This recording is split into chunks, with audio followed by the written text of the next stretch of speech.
好啦，乡亲啊，今仔日是24届开的大暑，嘛是一年当中上热的时阵。气象局针对全台湾10几个县市发布着高温的警号。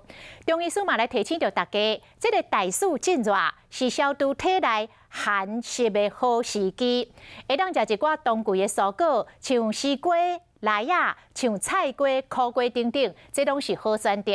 这中医所讲的寒天的病，到热天来治，就是为食补开始。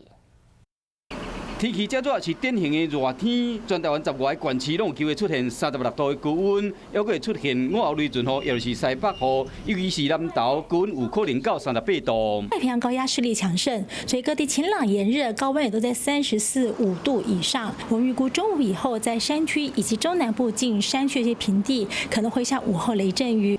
今日就是24节气内面大暑的开始，有一句俗语是安尼讲的。大暑热无透，大水风太高。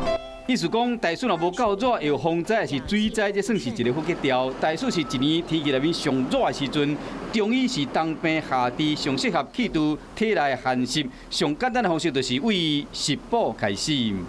绿豆啦，或者像仙草啦、爱玉啦，这些比较清热解毒的，像这个水梨啦、西瓜啦、奇异果啦，这些绿色或白色的这些食物是一个最佳的选择。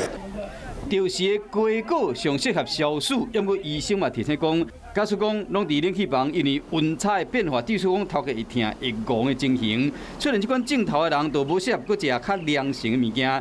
因为这款体质的人，若食凉性物件，会阻挡到湿气排出。就要看家己身体状况来食水果，安尼才好得到较好的效果。